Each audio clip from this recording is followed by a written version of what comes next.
Indian পত্রিকা এক অদ্ভুত জিনিস হিস্ট্রিতে। এখন ইন্ডিয়া এমন কোনো পত্রিকা নেই, বোধহয় 2টো বা 3টে পত্রিকা হাতে গুনে বলা যাবে যারা রয়ের টাকা নেয় না। বাদ বাকি যত আছে ডাইরেক্ট ইনডাইরেক্ট বেশি পুরাটাই রয়ের হাতে চলে অথবা কিঞ্চিত চলে, পার আর্টিকেল অনুসারে পে করে। এই হলো ফারাক। মোদি অমিতের ইন্ডিয়া এখন এরকম জায়গায় পৌঁছে গেছে। এমনও হয়েছে যে পত্রিকার মালিক একজন বা মিডিয়াটার টিভি মিডিয়া তার মালিক একজন, আর ওটা চালায় হলো মোদি অমিতের লোকেরা। ও জানেও না ওই পত্রিকা ওই টিভি থেকে আজ কি রিপোর্ট দেওয়া হয়েছে, কি ছাপা হয়েছে। প্রিন্টেড পত্রিকা হলে না, প্রিন্টেড না, এটা ইউজুয়ালি এগুলো হয় কম খরচের জন্য ওয়েবসাইট পত্রিকা, ওয়েব পত্রিকা। ফলে প্রিন্টিং এর পয়সা নাই, ঝামেলা নাই, বিক্রি হলো কি হলো না দেখার দরকার নেই, খালি প্রোপাগান্ডার জন্য প্রচার, রয়ের যেটা সত্য মিথ্যা প্রচার, তার আউটলুকটা দৃষ্টিভঙ্গিটা সে যেভাবে প্রচার করতে চায় সেদিক থেকে এটা খুব ভালো একটা ওয়েবসাইট পত্রিকা বানিয়ে দেওয়া। সেই ধরনের পত্রিকার নাম হলো ইন্ডিয়া টুডে। আপনার শুনে মনে হবে ইন্ডিয়া টুডে কোথাকার, ইন্ডিয়া তো অজস্র পত্রিকা আছে, কয়টার নাম মনে রাখবো? না, এটার নাম একটু সহজ মনে রাখা। কেন? এর বাবা, মানে আপনি ওয়েবসাইটে গেলে পাবেন, এই পত্রিকাটা বলা হচ্ছে আজ তাক বলে একটা টিভি আছে, আজ তাক, আজকে পর্যন্ত। আজ তাক টিভির যে মালিক, আচ্ছা, আজ তাক টিভির একটা সিস্টার কনসার্ন এভাবে উল্লেখ করা আছে ওয়েবসাইটে। আজ তাক টিভিটা কার? আজ তাক টিভিতে আপনার কখনো ইন্ডিয়ান টিভি দেখে থাকেন, দেখবেন যে একটা মক, মানে ঠাট্টা করা অর্থে একটা একটা বিচারালয় বানানো হয়েছে, কাঠগড়া বানানো হয়েছে। সেই কাঠগড়া নিয়ে আসা হয়েছে শাহরুখ খানকে অথবা আমির খানকে অথবা সিনেমার কোনো একটা নায়ককে। এবার তাকে, তার বিরুদ্ধে যেসব অভিযোগ তোলা হচ্ছে মকারি করে, ঠাট্টা করে, সেই অভিযোগের উত্তর উনি দিচ্ছেন। আর সেই পুরো বিচার সভাও বলতে পারেন অথবা টিভি হিসেবে ধরলে অ্যাঙ্করও বলতে পারেন। এই যে লোকটা অ্যাঙ্কর, ওই হলো আজ তাক টিভির মালিক, ওই হলো আসলে ইন্ডিয়ান টিভির মালিক। কিন্তু ওই লোক পত্রিকা, এই মিডিয়াটা চালায়ও না, কিছু জানে না। সে যেটা করছে তার নামের লাইসেন্সটা নিচে নিয়ে মোদির হাতে তুলে দিচ্ছে। এখন মোদি ওইটা নিয়ে কেমনি করে চালায়, মোদি অমিত মিল্লা, এটা বাইরে থেকে কেউই জানে না। পুরো জিনিসটা ট্রেসহীন, মানে অলৌকিক ভাবে চলে এরকম একটা ব্যাপার। নামি দামি বদনামি লোকদেরকে দিয়ে এগুলা চালায়। সেই ধরনের পত্রিকা হলো ইন্ডিয়া টুডে। এত বর্ণনা দিলাম এই জন্য, এই পত্রিকাটাকে আমার কাছে মনে হয় যে যতগুলো প্রোপাগান্ডা পত্রিকা আছে রয়ের, তার মধ্যে বোধহয় একে 1 নম্বরে রাখা যাবে, কারণ পুরো পত্রিকাটার কাজই হচ্ছে এটা করা। বাংলাদেশে একজন সাংবাদিক হিসেবে পার্মানেন্টলি ধরে রাখছে, সকল সাংবাদিক, সে সাংবাদিক আমার বাংলাদেশে আসে না, সে ইন্ডিয়া থাকে হাসিনাদের সাথে। তার বাড়ি হলো মাগুরা। শহীদুল হক খোকন নাকি শাহিদুল হক খোকন, সম্ভবত এরকম একটা নাম হবে, মাগুরার ছেলে।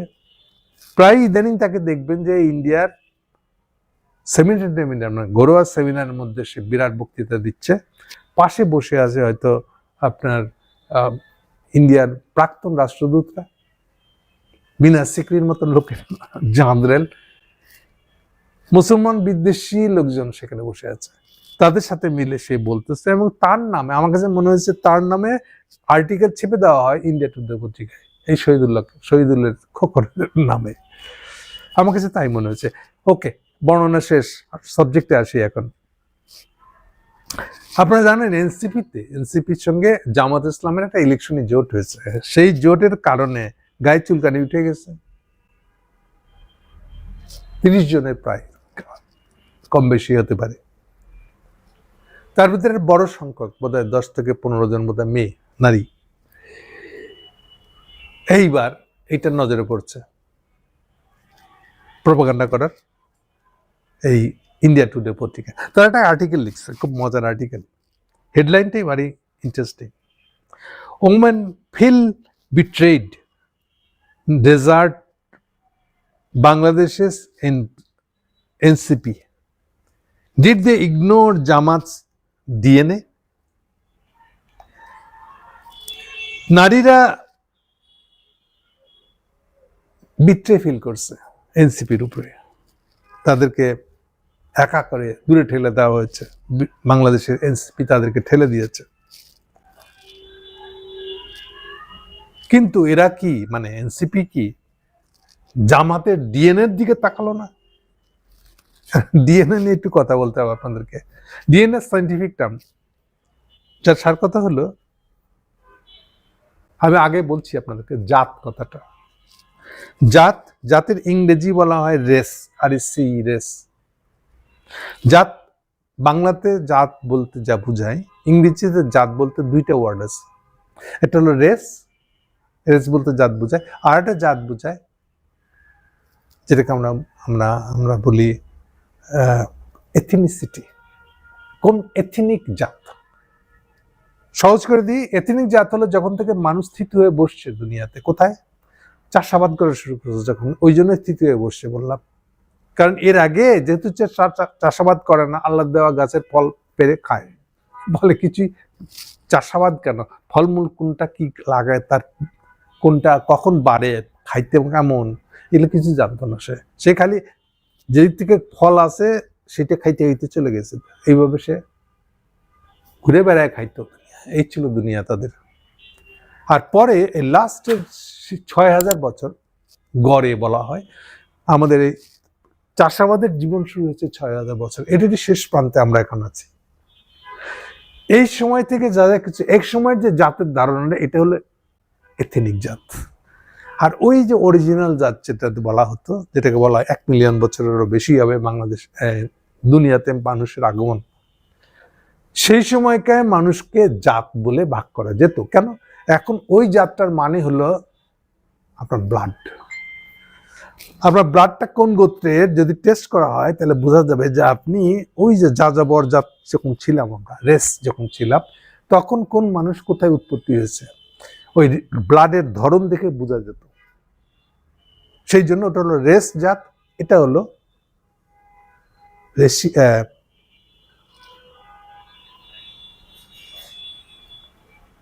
কি বললাম আপনাদেরকে, এখনকার মানে শেষের দিকে অ্যানথ্রোপোলজির ভাষায় যেটা রেশিয়াল জাত না, অন্য আরেকটা জাত, কিন্তু দুটিকে আমরা বাংলায় জাত বলি।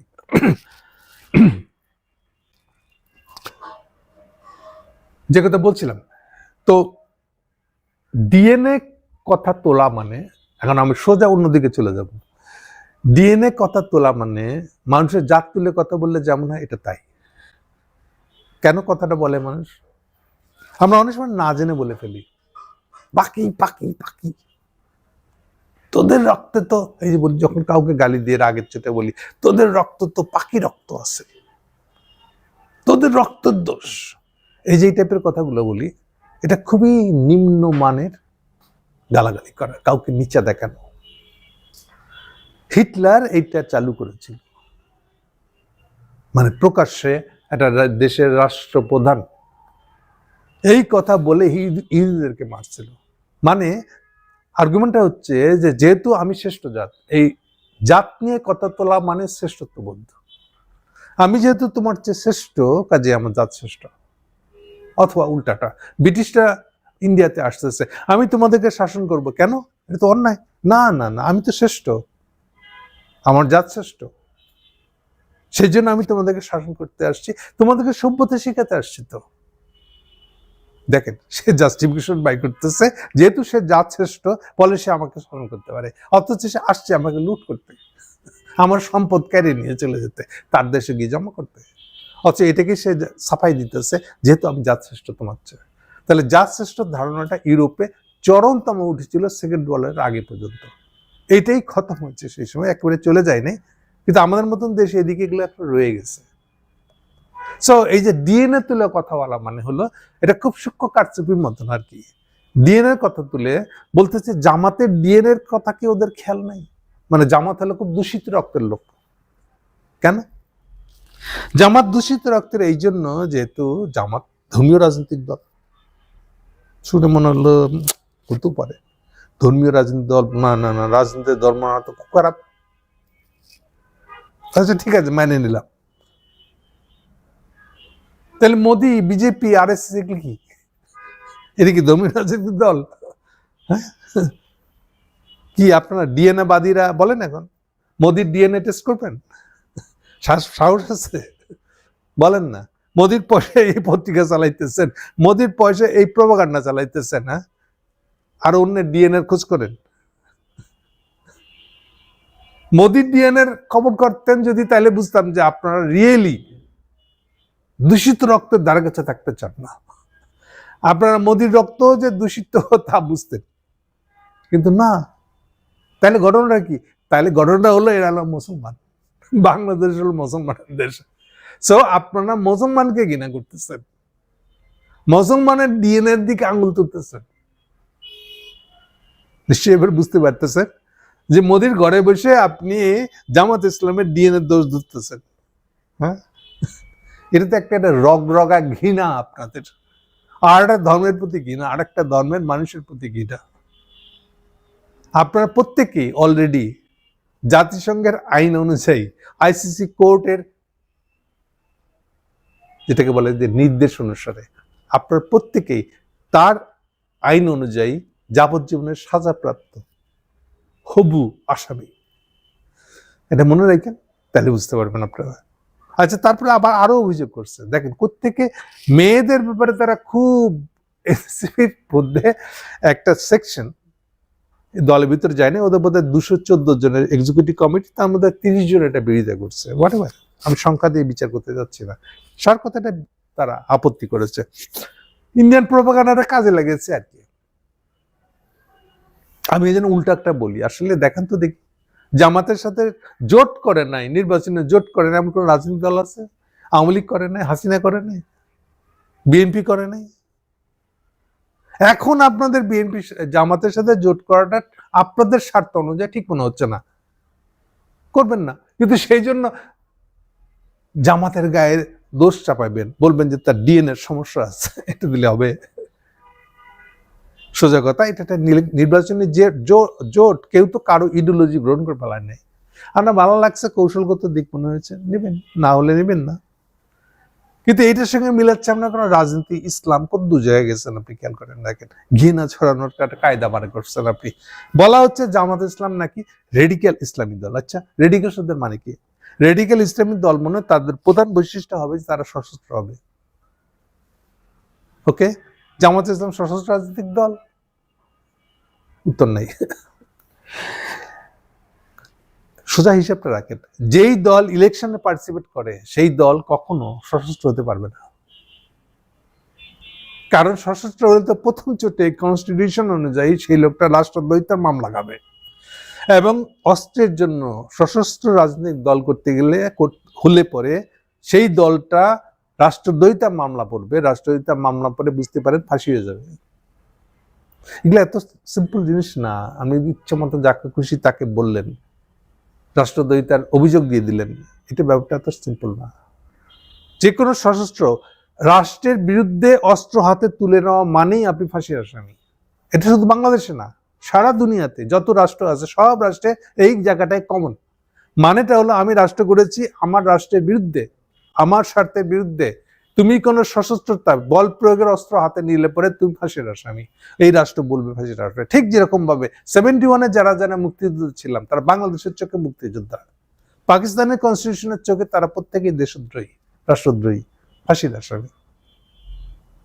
এই কথাটা যদি মনে রাখি তাহলে সব ফালতু কথা বলবো না আমরা। তো এখন জামাত ইসলাম কবে সশস্ত্র হয়েছে? বলবেন যে 71। আরে বাবা, 71 তো যুদ্ধের সময়, আমরাও সশস্ত্র, তারাও সশস্ত্র। সো আপনি কাকে মেনে কি করেছেন সেটা সেই প্রশ্ন। আর এখনকার জামাত যেটা করে সেই যতটুকু সশস্ত্র নাই বলবো না আমি, এই সশস্ত্রতা আমাদের এখানে আমাদের পলিটিক্সে পারমিসেবল। কতটুকু পারমিট করা হয়, কি কি নেয় দেখেন, একটা পকেটের পিস্তল রাখতে পারবেন, হাতে বানানো বোমা যেটাকে ককটেল বলি আমরা, এটা থাকতে পারবে, আর দেশীয় অস্ত্র বলতে লাঠি সোটা কি দিচ্ছেন তেন এগুলো থাকবে। তো এগুলো তো বাংলাদেশের রাজনীতিতে পারমিসেবল। ইউনিভার্সিটিতে যারা ছাত্র সংগঠন করে তাদের 2-4টা পিস্তল রাখাটা ঠিক আছে, এটা উপেক্ষা করা হয়, তাকে কেউ বলে না যে তুমি রাষ্ট্রদ্রোহী পার্টি। ফলে বাংলাদেশের রাজনীতির যে কালচার, তাতে অন্য দল যা যা করে জামাত ইসলাম তার থেকে আলাদা কিছু না। হুদাই তাকে না রেডিক্যাল ইসলাম বলতেছেন আপনি, কত তখন তাল নাই আর কি। এটা তো ইসলাম ঘৃণা ছাড়া অন্য কিছু এটার মধ্যে নাই আসলে। তাহলে এই যে আলগা আধিক্যতা এনসিপি মেয়েদের প্রতি, এটার মানেই তো হলো আপনি মুসলমান বিদ্বেষ করছেন, ইসলাম বিদ্বেষ করতেছেন। ফলে এই সুযোগে আপনি এটা ঝেড়ে দিলেন। এইটা দিয়ে দেখেন প্রমাণ হলো কিনা যে আসলে ইন্ডিয়া টুডে একটা প্রোপাগান্ডিস্ট পত্রিকা। এটা কোন পত্রিকা না, এটা প্রোপাগান্ডার হাতিয়ার মাত্র রয়ের। আশা করি এই দিক থেকে দেখবেন, আপনারা বুঝবেন। ফলে ডিএনএ শুনলেই কারো দিকে এরকম দৌড় দিবেন না। Thank you.